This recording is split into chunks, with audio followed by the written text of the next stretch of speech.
Dun, dun, dun, dun, dun, dun. Ay, ay, ay. Hasn't the Indiana Jones IP been through enough in the past 12 months? Like, you just recently, over past summer, had that gigantic bomb that was the dialysis of destiny, and now you gotta follow it up with a Bethesda game of all companies to be developing this. Okay, and speaking of another franchise, another studio, another company that has had a rough calendar year. Like, they just recently followed up a bomb with another bomb with the Starfield DLC hitting astronomically low levels. So here we are with like the Mega Powers handshake of failure coming in. Oh yeah, brother, this is gonna suck. Yeah. So mark the date. I think December 9th is when this crap drops, but nobody's talked about this. Okay, like, it had the catastrophic presentation with that androgynous developer with the rainbow Bethesda shirt, but nobody cares, bro. Nobody cares at all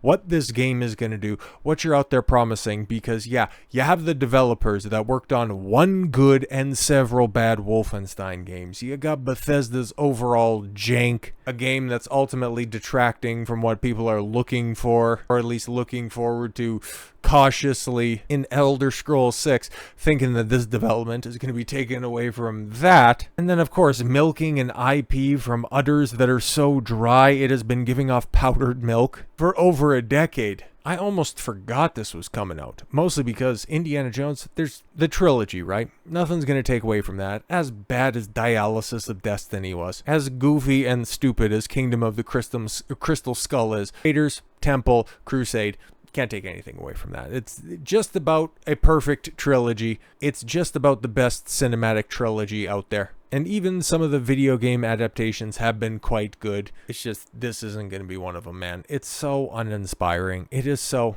dead on arrival. All you can do is simply point and laugh at this point in time. But Indiana Jones and the Great Circle shows how video games can preserve legendary theatrical performances. I beg your pardon. Like, you got the likeness of Harrison Ford. Obviously, Harrison Ford is Indiana Jones more than Harrison Ford is Han Solo, because he hates one role and he loves the other one. He loves it a little bit too much. Like, there should be a restraining order against it, okay? Because what's the scuttle behind the scenes? The only reason that Harrison came back to do The Force Awakens was because A, they were finally going to kill his character, and B, he could get a fifth and proper send-off for Indy. It's like, holy crap, could that have been cursed all the way around more so? I don't really think so.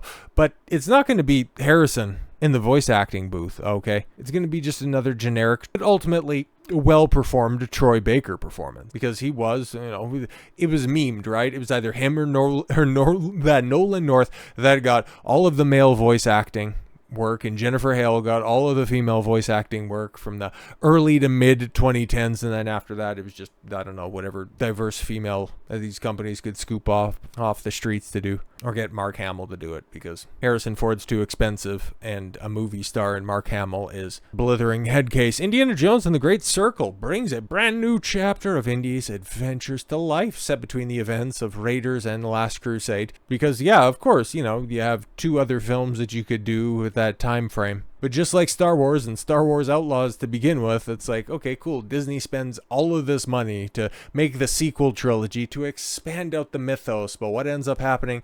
You return back to the OT. Lucasfilm spent $350 million to progress the story, to hand off the mantle of Indiana Jones to a strong, empowered girl boss with a mole big enough to launch several franchises off of, but you have to return back to the original trilogy. But yes, Harrison Ford had continued to star in Indiana Jones films, with the most recent being The Last Crusade in 1989. Weird. Naturally, he has aged since his heyday with the original films, but Indiana Jones and the Great Circle is a compelling case for allowing popular franchises to live on beyond the actors that first portrayed their iconic roles, which is, I kind of hate this, man, okay, because I'm somebody, and chances are if you're watching this video, you're also somebody as well, and hell, another famous franchise that managed to stave off the actors being ravaged by the passage of the sands of time. I mean, James Bond, notable for having several successful protagonists in the titular role,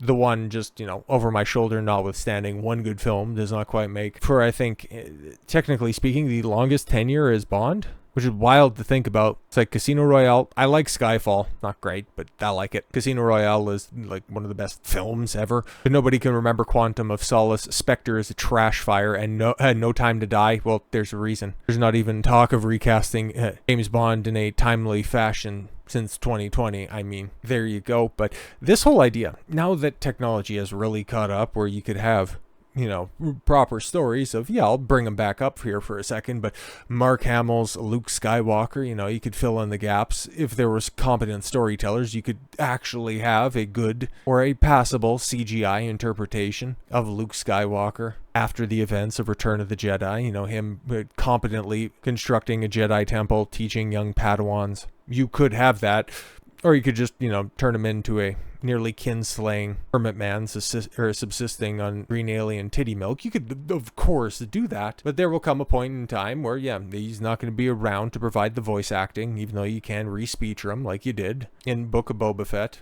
And I think at the end of Mandalorian Season 2, not entirely sure of that one, but the fact that these companies can continue to parade around or skin suit around all of these iconic roles by all of these aging actors is, I don't think it's good when it comes to creativity, because recasting a role, allowing somebody else to have an interpretation on it, like, there are some roles I think that are just grandfathered into it, right? Like you have Batman, Superman, different Spider-Man as well, like the previously mentioned James Bond. But because companies, entertainment companies in general, are just so damn risk averse, and because they pump so much money into these projects, they want something and they just want to mitigate the risk as much as possible. So hey, you like Harrison Ford, you like him as Indiana Jones, so guess what? He's always going to be Indiana Jones. You like James Earl Jones as Darth Vader? When Disney eventually remakes the original trilogy, James Earl Jones is still going to be Darth Vader. You love that, right? Squaring off against Lucia Skywalker. Oh, it's going to be so AIDS. They're going to do it, and they're either going to play up the role of Princess Leia, or they're going to make it Prince Luke and Leia the Moisture Farmer. That's what's going to happen. But I digress. I'm imploring you, please, try something new.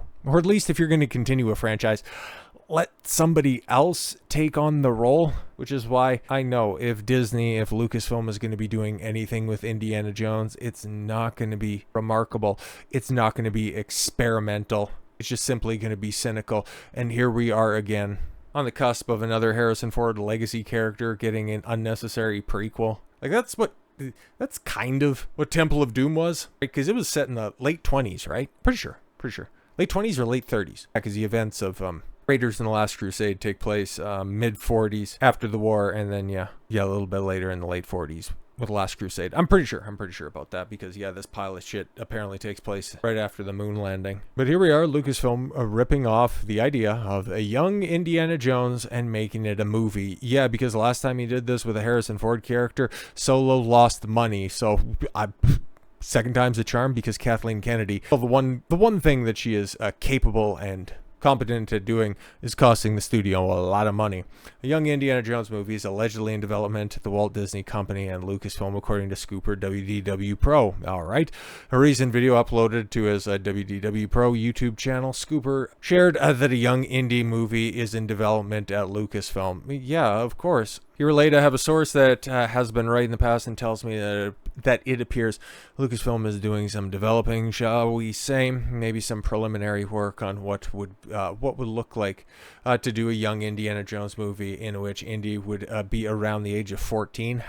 Would clearly not be played by Harrison Ford. Yeah, won't look anything like Harrison Ford. If you know, you know. And they may believe that's young enough, and that would be a problem for the character to not be played by Harrison Ford.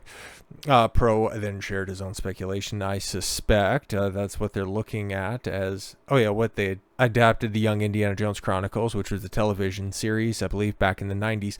Yeah, see, that rings a bell. I didn't watch it, but I remember being a ting.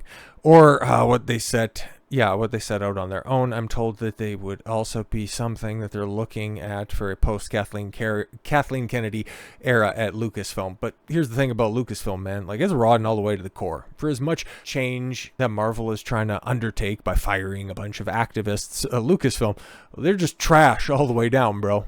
It doesn't matter if Kathleen Kennedy is gone. Ooh, the witch is finally retired. They're still going to use this as a prototype, a test run for eventually redoing A New Hope, Empire Strikes Back, and Return of the Jedi. You know that's what they're going to do. They're going to recast with a more modern, audience-friendly Indiana Jones, tell the story from childhood all the way through, and redo all of his classic standoffs with all of the 1940s Germans, so that you won't even have to remember Indiana Jones because they don't have the distribution rights for the films anymore. It seems far too coincidental that all of this stuff is coming out at the same time. Why they aren't immediately snatching back up those rights, because Indiana Jones, man, like those movies are cool and they're intrinsically masculine. It's an adventurer, it's a smart, it's a charismatic guy's guy who gets the girl in the end. I'm totally discounting, that fifth abomination. And hell, you could even just, give the franchise its bow at the end of the fourth one. That's an actually pretty decent send-off about the only good thing that film did. But now this is Disney and Lucasfilm with the ability to completely and totally rewrite the story for a modern audience because they've exhausted their catalog of other IPs. Nobody's clamoring, except for a couple of people that just want to make content on it, but a second season for Willow, or hell, to even restore it back to the platform. I don't know what you could do with Howard the Duck, but that's over there. But Star Wars, I mean, they're vastly slowing down on production. The Rey movie is, Mandalorian and Grogu's gonna bomb at the theaters because, Mandalorian Season 3 was such a rip-roaring success. You got Skeleton Crew coming out in on and around the same time of the Indy game. And what? The Dead End Andor show, which is probably going to be good for the people that watch it, but still, outside of the Acolyte, the lowest viewed Star Wars project. Lucasfilm, if it wasn't on Disney's teat, and if Kathleen Kennedy didn't have a lot of blackmail on a lot of people, it would get shut down, it would get folded up and rolled into something else, or the IPs would be sold off because it's in rough shape. They haven't had a win in a very long time. For some people, season 1 of Andor. For others, it might be the first of Jedi, Fallen Order? Is that the first one? Some people like that game. We're going back years at this point in time. Other than that, it's just been a desolate place where creativity goes to die. So yeah, I could totally believe that a young Indiana Jones movie is in the works because it totally fits the MO of modern day Lucasfilm. Subverting an established IP, banking on the reliable, and doing something that's ultimately going to piss off the fans that made the IP popular to begin with. So with all that said, thank you all very much for the gift of your time. I've been Don Consuelo. I want you to follow your gut and get after it. Take care, everyone.